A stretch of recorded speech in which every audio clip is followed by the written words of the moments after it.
So some of the side stories that we have going on is Katie and Jackson.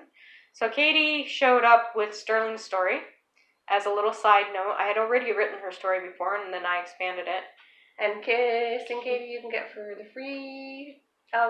She's in the free download, so we could put that link in the video. If you choose to sign up for my newsletter, you get a free short story, Kiss and Katie. That is the short story version. That is not the full-length version. That is for sale on Amazon, because originally I made it my short story version and people liked it so much I expanded it and I put it for sale on Amazon as the expanded version. So if you enjoy the short story, you're more than welcome to purchase the full story on Amazon. And yeah, that just is return for signing up for my free weekly newsletter that you can unsubscribe at any time, or you can enjoy, having perks, learning about the deals that we do. But Katie, like we said, was very relatable. Oh, she's hilarious. She is having the worst luck of her life always, every single day. What can go wrong does go wrong in her life, and that's just who she is. Yeah. But it's how she deals with it. She just kind of rolls with it for the most part, which is great. Yeah, I think her and Kelly have that in common, except for Kelly and Katie have their different reasons why things are going all. But Katie's just luck. But they do Kelly both go got through into a it. lot, and then Kelly goes through more, but Katie goes through more in a different way. So you're like, oh, girl, don't, oh. So you gotta just see it happen sometimes, and sometimes it just surprises you. Poor girl. Because you can totally see how it happens, like the opening scene, like how her keys get lost in the dumpster. Yeah, that could happen to anybody. Because you get mad. That could happen at anybody, and you're like, and then all of a sudden the keys are gone, and you're like, and the keys are in the dumpster. And that's the opening scene. She's literally picking her keys out of the dumpster, and the guy that she's always had a crush on, yeah, he comes over and, helps her find her keys. How embarrassing is that, to have to go through the dumpster with the guy that you like and go, yep, I got my keys. And I'm all stinky, and that's a turn on. Who has been dreading that happening all their life? Of course, it didn't help that their grocery bags got switched, and then there was that whole conundrum. Yeah, there's that. Yeah, because she had a special item in her grocery bag. And there's the misunderstanding. Yes, and there's the misunderstanding, and it kind of goes from there. I think Jackson was relatable in a lot of ways. Yeah, he was a lot of fun. Because he has his manly man side, and then he does some interesting work. Well, it's in the blurb, so we can say it. He is a romance writer. He's been a romance writer for 7 years. It started as a joke, and then it became an income that he desperately needed for his farming, because he's a farmer. I mean, manly man, he's a farmer.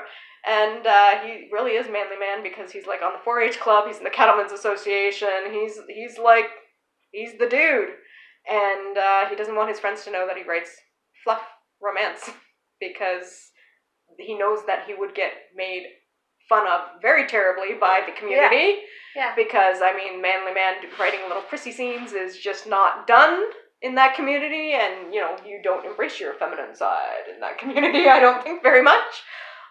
So he really needed the help from Katie, and that's how they kind of got together, because she became his pen name, the face of his pen name. And everybody, I think, can understand and relate to having a secret that you don't want other people to know that. Or, well, there's norms, society norms that you're like, yeah, but most people who don't understand wouldn't understand. And so you're kind of like, well, I can't really get into it with you because you're not going to get it. Mm-hmm. And so, we'll go about it this and that's way. the thing, too. At first it was a joke. Then it became an income, and then it became a case of he actually enjoys doing it. But he can't tell people he enjoys doing this because, he doesn't want to be made fun of. Yeah. Yeah. That's basically what it comes down to. Yeah. So it works out actually for pretty good. It does. It's a lot of conflict resolution, and it's a lot of fun. That's a lot of fun along the way, oh my. Because she gets into situations like the dumpster. Constantly. Mm-hmm. All the time. Poor girl. Mm-hmm. Which creates a lot of misunderstandings again instantly, and it just happens. Poor Bambi. Poor Bambi. Yes. Poor Congresswoman. Oh, yeah. Okay, and then earlier we were talking about Kelly, and Kelly has a fun group of friends. I mean, her friends are the bomb. They are great. I love them to pieces. Yes. This is the kind of friends and group that you want. Yeah, not, but you do. They're fun. They have your back, but not always in ways that you expect. So we started off with, this is the Broken Ones series. Yeah, we started off actually with book number 4 being Reluctant Husband, Dylan and Kelly, because that's when we introduced this group of characters, and I thought to myself, these guys have to have their own series. They're so larger than life. Honestly, because it's kind of like this is Broken Ones, this is book number 1, but it's also book number 4 of the Ramsley series, so it kind of double times it as both. So these characters, she has 5 friends. They've known each other since they all went to this disadvantaged camp for kids. Some of them, they've known each other for a long time. Some of them haven't, but they've every year since they went to this camp, they've gone camping together once a year. They go camping on Thanksgiving, and fun happens on Thanksgiving. So, and yeah, for a weekend, and they actually some of them keep in touch more than others. Mm-hmm. Some of them have more of their story come forward earlier, just because they know Kelly better or less, and... Well, Tiana and Kelly are friends from preschool, so they know each other the best. Bo and Tomlin knew each other from high school. Everybody got together at the camp, so they've known each other since then. That's where Tomlin met Bex, and they have been an item since then, which is okay to give away because I'll let you know when we get to their story. And then we can kind of see how people's stories go. So we know that Kelly and Dylan got together, and it was quite the circumstances, and part of it happened during Thanksgiving weekend when they were camping. So everybody got involved. And everybody had an opinion. They presented Dylan as the birthday present and went, "There you go, Kelly." Poor guy. But, and Derek introduced Cynthia in that story, as a character, but not as actually introducing them to anybody, just as they introduced her as his boss. Yeah. The dragon. Yeah. So let's go with book number 1, Cynthia and Derek, is Sweet Valentine.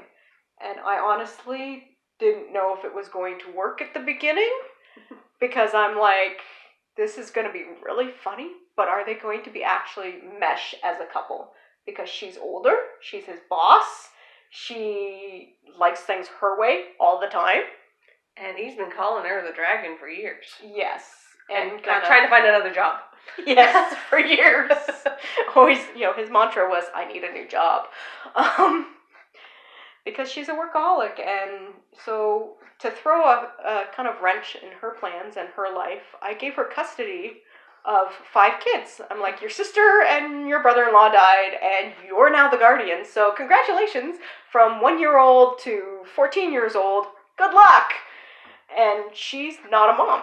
She doesn't have that in her, really. She had to learn. She had to learn how to be a mom. Yeah. And she changes a whole bunch throughout it. She does. But she never thought of those things and never planned for that or expected that. And she's very totally kind of a selfish career woman. And then she realized that she's been kind of using Derek shamelessly. And that he needed, some help and some love too. And he realized that she wasn't necessarily the dragon, although she can be at times. I totally love the Cubicle Farm, and everybody has to tune in for that because that was just hilarious. Well, that's what it is actually called. It's called a Cubicle Farm. When you work in the cubicles and you've got more cubicles around you, it's called a Cubicle Farm. So I made a Cubicle Farm. It was hilarious. Everybody was kind of little farm characters, and it was fun. I think it was one of the funniest ones I've written besides Kissing Katie. It was a lot of fun. All the characters kind of doing their thing, and it was really fast-paced. And, Derek, I felt bad for in some ways, but we understand where he's coming from at the end. And everybody can be that person, too, where you're misunderstanding just because to have somebody how they're treating you in one situation, but they're different in other situations. You know, how people are at work compared to out in society or in their personal lives compared to their work style. You know, some people are the same the whole way through, and other people are sometimes, you know, I had a supervisor who thought she had to be in order to get people to respect her. Yes. People to listen. And if she hadn't been that person, then we would have got along a lot better. But as it was, that was how she got treated at the beginning, and that's who she became to keep that position of power. So you can see how people can be misunderstood. But, or just, you're so busy in the moment working hard, and you gotta get stuff done, so let's get stuff done, you know? I think though, for Cynthia and Derek, both characters grew. Yes. And they grew together. And that most of your characters do some growing. That really helped. Tiana and Chase was funny. It was a bit more